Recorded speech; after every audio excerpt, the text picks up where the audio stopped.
ಪಾಕ್ ಉಗ್ರರ ನೆಲೆಗಳ ಮೇಲೆ ಭಾರತೀಯ ಸೇನೆ ದಾಳಿಯನ್ನು ಮಾಡಿದೆ. ಲಾಹೋರ್ ಸಿಯಾಲ್ಕೋಟ್ನಲ್ಲಿ ಏರ್ಪೋರ್ಟ್ಗಳು ಬಂದ್ ಮಾಡಲಾಗಿದೆ. ಮುಂದಿನ 48 ಗಂಟೆಗಳ ಕಾಲ ಏರ್ಪೋರ್ಟ್ಗಳು ಬಂದ್ ಆಗಲಿವೆ. ಪಾಕ್ ಉಗ್ರರ ನೆಲೆಗಳ ಮೇಲೆ ಭಾರತೀಯ ಸೇನೆ ದಾಳಿಯನ್ನು ನಡೆಸಿತು. ಈ ಹಿನ್ನೆಲೆಯಲ್ಲಿ ಏರ್ಪೋರ್ಟ್ಗಳು ಬಂದ್ ಆಗಿವೆ. ಮುಂದಿನ 48 ಗಂಟೆಗಳ ಕಾಲ ಏರ್ಪೋರ್ಟ್ಗಳನ್ನ ಬಂದ್ ಮಾಡಲಾಗಿದೆ. ಪಾಕಿಸ್ತಾನದಲ್ಲಿ ಪಾಕ್ನಲ್ಲಿದ್ದಂತಹ ಉಗ್ರ ನೆಲೆಗಳನ್ನ ಟಾರ್ಗೆಟ್ ಮಾಡಿ ವಾಯುಸೇನೆ ಅಟ್ಯಾಕ್ ಮಾಡಿದೆ. ಈ ಹಿನ್ನೆಲೆಯಲ್ಲಿ 48 ಗಂಟೆಗಳ ಕಾಲ ಏರ್ಪೋರ್ಟ್ಗಳನ್ನ ಬಂದ್ ಮಾಡಲಾಗಿದೆ. ಪಾಕಿಸ್ತಾನದ ಲಾಹೋರ್ ಸಿಯಾಲ್ಕೋಟ್ನ ಏರ್ಪೋರ್ಟ್ ಏನಿದೆ ಇದನ್ನ ಬಂದ್ ಮಾಡುವಂತೆ ಕೆಲಸವನ್ನ ಮಾಡಿದ್ದಾರೆ. ಸುಮಾರು 48 ಗಂಟೆಗಳ ಕಾಲ ಬಂದ್ ಮಾಡೋದಕ್ಕೆ ಸೂಚನೆಯನ್ನು ಕೊಡಲಾಗಿದೆ. ಯಾವುದೇ ಕ್ಷಣದಲ್ಲಿ ಭಾರತ ಮತ್ತಷ್ಟು ದಾಳಿ ಮಾಡುವಂತಹ ಸಾಧ್ಯತೆ ಇದೆ. ಈ ಒಂದು ಕಾರಣಕ್ಕಾಗಿ ಭಾರತಕ್ಕೆ ಹೆದರಿ ಪಾಕಿಸ್ತಾನ ಈಗ ಮುನ್ನೆಚ್ಚರಿಕೆಯನ್ನ ಕೊಡುವಂತ ಕೆಲಸವನ್ನು ಮಾಡ್ತಾ ಇದೆ. ಏರ್ಪೋರ್ಟ್ಗಳನ್ನ ಬಂದ್ ಮಾಡುವಂತ ಕೆಲಸವನ್ನ ಮಾಡ್ತಾ ಇದೆ. ವಿಮಾನ ಹಾರಾಟವನ್ನ ಬಂದ್ ಮಾಡುವಂತ ಕೆಲಸವನ್ನ ಪಾಕಿಸ್ತಾನ ಮಾಡಿದೆ. ಲಾಹೋರ್ ಹಾಗೇನೆ ಸಿಯಾಲ್ಕೋಟ್ ಏರ್ಪೋರ್ಟ್ ಏನಿದೆ ಇದು ಭಾರತ ಪಾಕಿಸ್ತಾನ ಗಡಿಗೆ ಹತ್ತಿರದಲ್ಲಿರುವಂತಹ ಏರ್ಪೋರ್ಟ್ಗಳು. ಎರಡು ಏರ್ಪೋರ್ಟ್ಗಳನ್ನ ಈಗ ಪಾಕಿಸ್ತಾನ ಬಂದ್ ಮಾಡಿದೆ. ಒಂದು ಕಡೆಯಲ್ಲಿ ಭಾರತೀಯ ಸೇನೆ ಉಗ್ರರ ನೆಲೆಗಳನ್ನ ಟಾರ್ಗೆಟ್ ಮಾಡಿ ಅಟ್ಯಾಕ್ ಮಾಡಿದೆ. ಗಡಿಯಲ್ಲೂ ಕೂಡ ಭದ್ರತೆಯನ್ನು ಹೆಚ್ಚಿಸಿದೆ. ಕ್ಷಿಪಣಿಗಳ ಪ್ರಯೋಗಗಳನ್ನು ನಡೆಸ್ತಾ ಇದೆ. ವಾಯುಪಡೆಗೂ ಕೂಡ ಸನ್ನದ್ಧರಾಗಿ ಇರೋದಕ್ಕೆ ಸೂಚನೆಯನ್ನು ಕೊಡ್ತಾ ಇರುವಂಥದ್ದು ನಾವು ಗಮನಿಸಿದ್ದೀವಿ. ಭಾರತ ಹಾಗೆಯೇ ಪಾಕಿಸ್ತಾನದಲ್ಲಿ ಇರುವಂತಹ ಯುದ್ಧೋಪಕರಣ ಆಗಿರ್ಬೋದು, ವಿಮಾನಗಳಾಗಿರ್ಬೋದು, ಇದೆಲ್ಲದರಲ್ಲೂ ಕೂಡ ಭಾರತ ಜಾಸ್ತಿ ಪ್ರಮಾಣದಲ್ಲಿ ಯುದ್ಧೋಪಕರಣಗಳನ್ನ, ಯುದ್ಧ ವಿಮಾನಗಳನ್ನೆಲ್ಲ ಹೊಂದಿರುವಂಥದ್ದು. ಪಾಕಿಸ್ತಾನದ ಉಗ್ರರನ್ನ ಹುಡುಕಿ ಕೊಲ್ಲುವಂತಹ ಕೆಲಸವನ್ನ ಭಾರತ ಮಾಡ್ತಾ ಇದೆ. ಪಾಕ್ ಉಗ್ರರ ನೆಲೆಗಳ ಮೇಲೆ ಭಾರತೀಯ ಸೇನೆ ದಾಳಿಯನ್ನು ನಡೆಸಿದೆ. ಭಾರತೀಯ ಸೇನೆ ನಮ್ಮ ನೆಲೆಗಳ ಮೇಲೆ ದಾಳಿಯನ್ನ ಮಾಡಿದೆ. ಭಾರತಕ್ಕೆ ನಾವು ತಕ್ಕ ಪ್ರತ್ಯುತ್ತರವನ್ನ ನೀಡ್ತೇವೆ. ಪಾಕಿಸ್ತಾನ ಪ್ರಧಾನಮಂತ್ರಿ ಶಹಬಾಜ್ ಶರೀಫ್ ಹೇಳಿಕೆಯನ್ನು ನೀಡಿದ್ದಾರೆ. ಪಾಕ್ ಉಗ್ರರ ನೆಲೆಗಳ ಮೇಲೆ ಭಾರತೀಯ ಸೇನೆ ದಾಳಿಯನ್ನು ಮಾಡಿದೆ. ಭಾರತೀಯ ಸೇನೆ ದಾಳಿ ಬಳಿಕ ಪಾಕ್ ಪ್ರಧಾನಿ ಪ್ರತಿಕ್ರಿಯೆಯನ್ನು ನೀಡಿದ್ದಾರೆ. ಭಾರತೀಯ ಸೇನೆ ನಮ್ಮ ನೆಲೆಗಳ ಮೇಲೆ ದಾಳಿ ಮಾಡಿದೆ, ಅದಕ್ಕೆ ನಾವು ತಕ್ಕ ಪ್ರತ್ಯುತ್ತರವನ್ನು ನೀಡ್ತೇವೆ ಅಂತ ಶಹಬಾಜ್ ಶರೀಫ್ ಹೇಳಿಕೆಯನ್ನು ನೀಡಿದ್ದಾರೆ. ಪಾಕಿಸ್ತಾನ ಪ್ರಧಾನಮಂತ್ರಿ ಶಹಬಾಜ್ ಶರೀಫ್ ಈಗ ಉತ್ತರವನ್ನು ಕೊಟ್ಟಿರುವಂಥದ್ದು. ನಾವು ತಕ್ಕ ಉತ್ತರವನ್ನು ಕೊಡ್ತೀವಿ ಭಾರತಕ್ಕೆ ಅನ್ನೋ ರೀತಿಯಲ್ಲಿ ಪ್ರತಿಕ್ರಿಯೆಯನ್ನು ನೀಡಿದ್ದಾರೆ. ಭಾರತೀಯ ಸೇನೆ ದಿಟ್ಟ ಒಂದು ಹೆಜ್ಜೆಯನ್ನು ಇಟ್ಟು 9 ಕಡೆಗಳಲ್ಲಿ ಅಟ್ಯಾಕ್ ಮಾಡಿತ್ತು. ಉಗ್ರರ ನೆಲೆಗಳನ್ನು ಉಡಿಸ್ ಮಾಡಿತ್ತು. ಇದಕ್ಕೆ ಈಗ ಪಾಕಿಸ್ತಾನ ಪ್ರಧಾನಿ ಶಹಬಾಜ್ ಶರೀಫ್ ಹೇಳಿಕೆಯನ್ನು ನೀಡಿದ್ದಾರೆ. ನಾವು ಕೂಡ ತಕ್ಕ ಪ್ರತಿಕ್ರಿಯೆಯನ್ನು ನೀಡ್ತೀವಿ ಅನ್ನೋ ರೀತಿಯಲ್ಲಿ ಹೇಳಿಕೆಯನ್ನು ನೀಡಿದ್ದಾರೆ. ಭಾರತೀಯ ಸೇನೆ ನಮ್ಮ ನೆಲೆಗಳ ಮೇಲೆ ದಾಳಿಯನ್ನ ಮಾಡಿದೆ, ಅಟ್ಯಾಕ್ ಆಗಿರುವಂಥದ್ದನ್ನು ಕೂಡ ಒಪ್ಪಿಕೊಂಡಿದ್ದಾರೆ. ಇದಕ್ಕೆ ಪ್ರತ್ಯುತ್ತರವನ್ನು ನೀಡ್ತೇವೆ ಅಂತ ಶಹಬಾಜ್ ಶರೀಫ್ ಹೇಳಿದ್ದಾರೆ. ಭಾರತ ಪಾಕಿಸ್ತಾನದಲ್ಲಿ ಈಗ ಉದ್ವಿಗ್ನ ಪರಿಸ್ಥಿತಿ ನಿರ್ಮಾಣವಾಗ್ತಾ ಇರುವಂಥದ್ದು. ಗಡಿಯಲ್ಲಿ ಯುದ್ಧದ ಕಾರ್ಮೋಡ ಕವಿತಾ ಇದೆ. ಎರಡೂ ಕಡೆಗಳಲ್ಲೂ ಕೂಡ ಯುದ್ಧಕ್ಕೆ ಸನ್ನದ್ಧರಾಗಿ ನಿಂತಿದ್ದಾರೆ. ಇದೇ ವೇಳೆ ಭಾರತ ಒಂದು ಹೆಜ್ಜೆ ಮುಂದೆ ಹೋಗಿ ಪಾಕಿಸ್ತಾನ ಹಾಗೇನೆ ಜಮ್ಮು ಕಾಶ್ಮೀರದ ಏನು ಪಾಕ್ ಆಕ್ರಮಿತ ಕಾಶ್ಮೀರ ಏನಿದೆ, POK ಏನಿದೆ, ಅಲ್ಲಿ ನೆಲೆಸಿದ್ದಂತಹ ಉಗ್ರರ ನೆಲೆಗಳನ್ನು ಟಾರ್ಗೆಟ್ ಮಾಡಿ ಅಟ್ಯಾಕ್ ಮಾಡುವಂಥ ಕೆಲಸವನ್ನು ಮಾಡಿತ್ತು. ಇದಕ್ಕೆ ಈಗ ಪಾಕ್ ಪ್ರಧಾನಿ ಶಹಬಾಜ್ ಶರೀಫ್ ಅವರು ಕೂಡ ಈಗ ಟ್ವೀಟ್ ಮಾಡಿದ್ದಾರೆ, ಹೇಳಿಕೆಯನ್ನು ಕೊಟ್ಟಿದ್ದಾರೆ. ನಾವು ಕೂಡ ಪ್ರತ್ಯುತ್ತರವನ್ನು ಕೊಡ್ತೀವಿ. ಭಾರತ ನಮ್ಮ ನೆಲೆಗಳ ಮೇಲೆ ಪಾಕಿಸ್ತಾನದಲ್ಲಿ ಅಟ್ಯಾಕ್ ಮಾಡಿರುವಂಥದ್ದು ನಿಜ, ನಾವು ಅದಕ್ಕೂ ಕೂಡ ತಕ್ಕ ಉತ್ತರವನ್ನು ಕೊಡ್ತೇವೆ ಅನ್ನೋ ರೀತಿಯಲ್ಲಿ ಹೇಳಿಕೆಯನ್ನು ಕೊಟ್ಟಿದ್ದಾರೆ. ಇನ್ನೊಂದು ಕಡೆಯಲ್ಲಿ ಭಾರತೀಯ ಸೇನೆಯೂ ಕೂಡ ಸನ್ನದ್ಧರಾಗಿರ್ತಾ ಇದೆ, ಕಟ್ಟೆಚ್ಚರವನ್ನು ವಹಿಸೋದಕ್ಕೆ ಹೇಳಿರುವಂಥದ್ದು.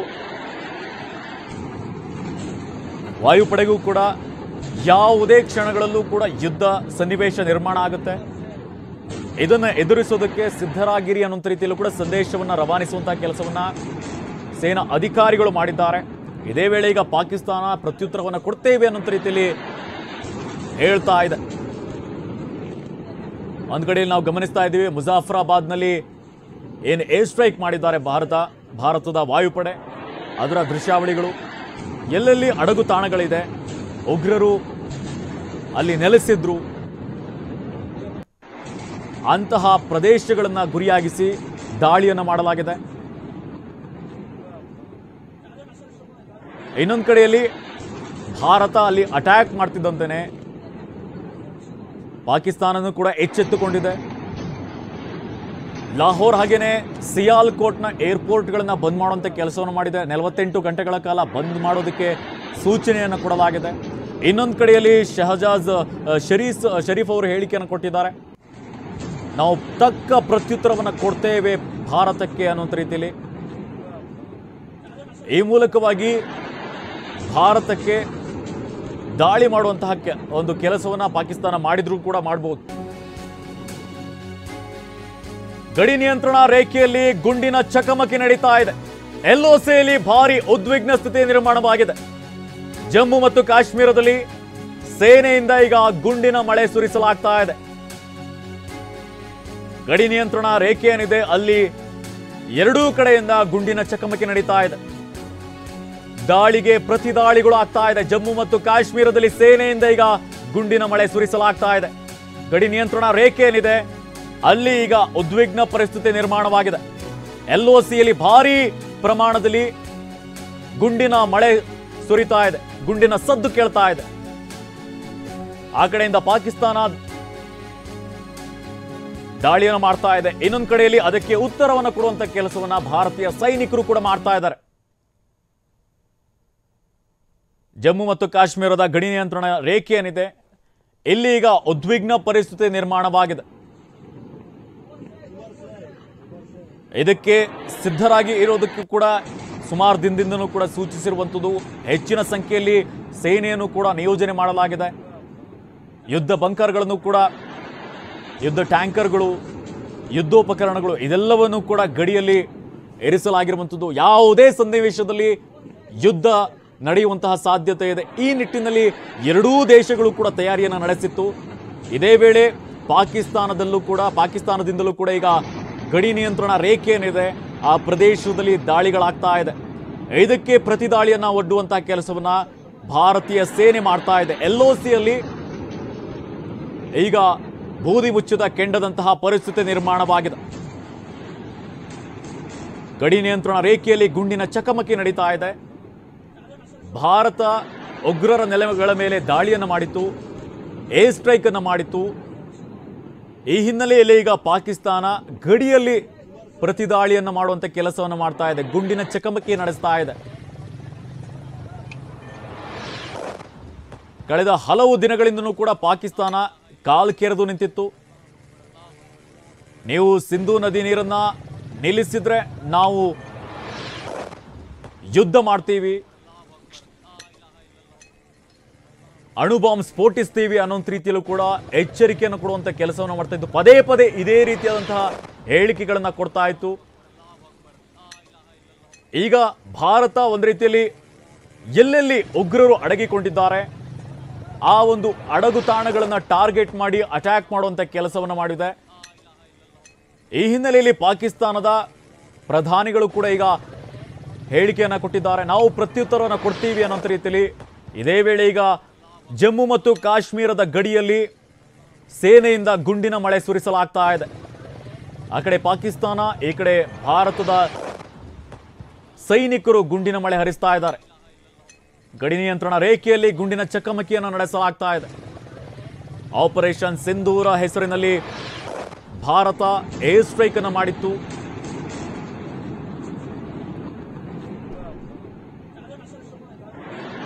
ಮೂರು ಪ್ರದೇಶಗಳನ್ನು ಗುರಿಯಾಗಿಸಿಕೊಂಡು ಅಟ್ಯಾಕ್ ಮಾಡಿತ್ತು. ಈಗ ಈ ಕುರಿತು ಹೆಚ್ಚಿನ ಅಪ್ಡೇಟ್ ನೀಡ್ತಾರೆ ನಮ್ಮ ಪ್ರತಿನಿಧಿ ಹರೀಶ್. ಒಂದು ಕಡೆಯಲ್ಲಿ ಪಾಕಿಸ್ತಾನ ಮೊದಲನೇದಾಗಿ ನಾವು ಯಾವುದೇ ಪ್ರತಿಕ್ರಿಯೆಯನ್ನು ನೋಡೋದಿಲ್ಲ, ಮುಂದಿನ ದಿನಗಳಲ್ಲಿ ಪ್ರತಿಕ್ರಿಯೆಯನ್ನು ಕೊಡ್ತೀವಿ ಅನ್ನೋ ರೀತಿಯಲ್ಲಿ ಹೇಳ್ತಾ ಇದ್ರು. ಈಗ ಪ್ರಧಾನಿನೇ ಈಗ ಹೇಳಿಕೆಯನ್ನು ಕೊಡ್ತಾ ಇರುವಂಥದ್ದು, ಭಾರತಕ್ಕೆ ಪ್ರತ್ಯುತ್ತರವನ್ನು ಕೊಡ್ತೀವಿ ಅನ್ನೋ ರೀತಿಯಲ್ಲಿ. ಏನಿದೆ ಅಪ್ಡೇಟ್ಸ್ ಇದಕ್ಕೆ ಸಂಬಂಧಪಟ್ಟಂತೆ ಹರೀಶ್? ಹೌದು ನಿತಿನ್, ಮುಖ್ಯವಾಗಿ ಭಾರತ ಈಗ ಪಾಕ್ ಆಕ್ರಮಿತ ಕಾಶ್ಮೀರದ ಮೇಲೆ ಉಗ್ರರು ನೆಲೆಗಳ ಮೇಲೆ ದಾಳಿಯನ್ನ ಮಾಡಿರುವಂತಹದ್ದು. ಅದು ಕೂಡ ಭಾರತೀಯ ವಾಯು ಸೇನೆ ಯುದ್ಧ ವಿಮಾನಗಳ ಮೂಲಕ 9 ಕಡೆ ಮಿಸೈಲ್ ದಾಳಿಯನ್ನ ಮಾಡಿದೆ. ಅದು ಕೂಡ ಭಾರತ ಏನ್ ಹೇಳ್ಕೊಂಡಿದೆ ಅಂತಂದ್ರೆ, ಮುಖ್ಯವಾಗಿ ಪಾಕ್ ಆಕ್ಯುಪೈಡ್ ಕಾಶ್ಮೀರಲ್ಲಿ ಇರ್ತಕ್ಕಂತಹ ಉಗ್ರ ಸಂಘಟನೆಗಳ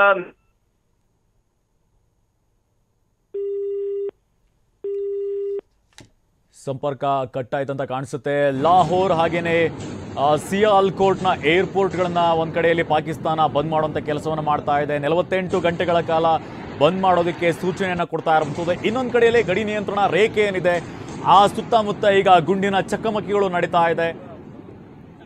ಒಂದ್ ಕಡೆಯಲ್ಲಿ ಪಾಕಿಸ್ತಾನ ದಾಳಿಯನ್ನ ಮಾಡ್ತಾ ಇದ್ರೆ ಅದಕ್ಕೆ ಪ್ರತಿ ದಾಳಿಯನ್ನ ಮಾಡುವಂತ ಕೆಲಸವನ್ನ ಭಾರತ ಮಾಡ್ತಾ ಇದೆ. ಆಪರೇಷನ್ ಸಿಂಧೂರ ಹೆಸರಿನಲ್ಲಿ ಈಗ ಭಾರತದಿಂದ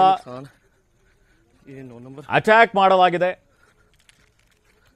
ಇದಕ್ಕೆ ಸಂಬಂಧಪಟ್ಟಂತೆ ರಾತ್ರಿ 1:44 ಹೊತ್ತಿಗೆ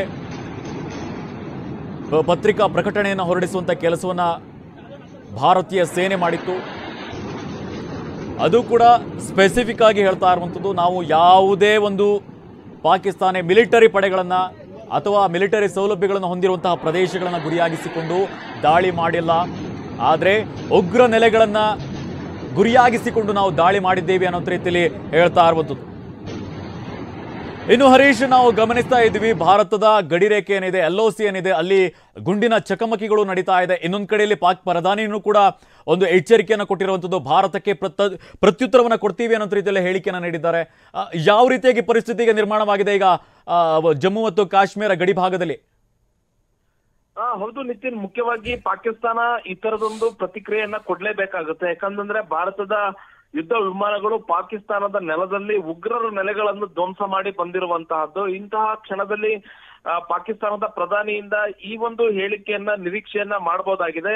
ಯಾಕಂತಂದ್ರೆ ಈಗ ಪಾಕಿಸ್ತಾನದ ಸೇನೆ ಹೇಳಿದೆ, ನಾವು ತಕ್ಷಣ ಯಾವುದೇ ರೀತಿಯಾದ ಪ್ರತಿಕ್ರಿಯೆಯನ್ನ ನಾವು ಕೊಡೋದಿಲ್ಲ, ಪ್ರತಿಕ್ರಿಯೆಗಾಗಿ ನಾವು ಸಮಯವನ್ನ ಕಾಯ್ತೇವೆ ಅನ್ನುವಂಥದ್ದನ್ನ ಪಾಕ್ ಸೇನೆ ಹೇಳ್ತಾ ಇದೆ. ಇದ್ರ ಜೊತೆಗೆ ಈಗ ಪಾಕಿಸ್ತಾನ ಪ್ರಧಾನಿ ಶರೀಫ್ ಕೂಡ ಹೇಳ್ತಾ ಇರುವಂತಹದ್ದು, ನಾವು ಇದಕ್ಕೆ ಸರಿಯಾದಂತಹ ಪ್ರತೀಕಾರವನ್ನು ನಾವು ತೀರಿಸ್ಕೊಳ್ತೇವೆ ಅನ್ನುವಂಥದ್ದನ್ನು ಕೂಡ ಈಗ ಅವರು ಹೇಳಿದ್ದಾರೆ.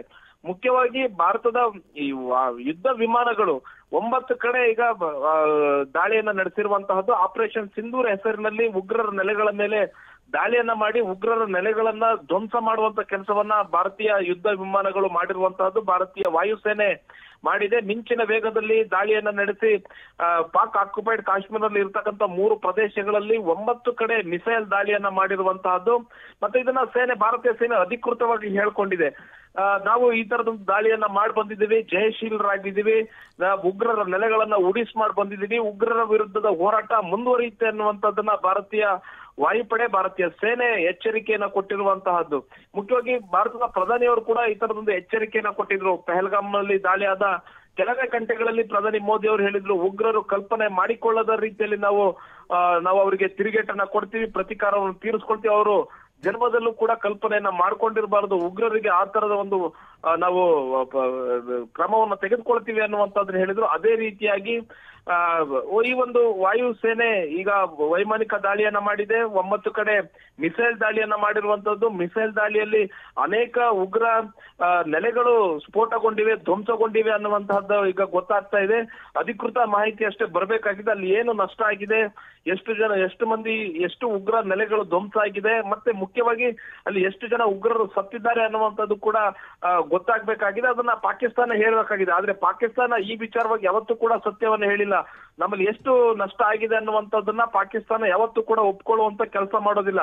ಆದ್ರೆ ಭಾರತೀಯ ವಾಯುಪಡೆ ದಿಟ್ಟತನದಿಂದ ಹೋಗಿ ಪಾಕ್ ಆಕ್ಯುಪೈಡ್ ಕಾಶ್ಮೀರಲ್ಲಿ ಇರ್ತಕ್ಕಂತ ಉಗ್ರರ ನೆಲೆಗಳೇನಿದೆ, ಉಗ್ರರ ನೆಲೆಗಳ ಮೇಲೆ ದಾಳಿಯನ್ನ ಮಾಡಿ ಬಂದಿರುವಂತಹದ್ದು.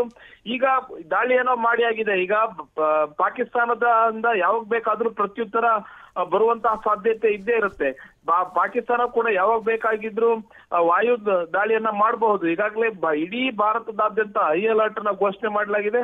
ಅದರಲ್ಲೂ ಮುಖ್ಯವಾಗಿ ಅಂತಾರಾಷ್ಟ್ರೀಯ ಗಡಿ ರಾಜಸ್ಥಾನ, ಗುಜರಾತ್, ಪಂಜಾಬ್ ಪ್ರದೇಶದಲ್ಲಿರ್ತಕ್ಕಂಥ ಅಂತಾರಾಷ್ಟ್ರೀಯ ಗಡಿ ಜೊತೆಗೆ ಪಿಒಕೆ ಪ್ರದೇಶದಲ್ಲೂ ಕೂಡ ಹೈ ಅಲರ್ಟ್ ಅನ್ನ ಘೋಷಣೆ ಮಾಡಲಾಗಿದೆ. ಪ್ಯಾರಾಮಿಲಿಟರಿ ಫೋರ್ಸ್ ಆಗಿರ್ಬೋದು, BSF ಜೊತೆಗೆ CRPF, ITBP ಎಲ್ಲ ಪ್ಯಾರಾಮಿಲಿಟರಿ ಫೋರ್ಸ್ ಕೂಡ ಅಂದ್ರೆ ಗಡಿಯನ್ನ ಕಾಯುವಂತಹ ಪ್ಯಾರಾಮಿಲಿಟರಿ ಫೋರ್ಸ್ ಅಲರ್ಟ್ ಆಗಿರುವಂತಹದ್ದು.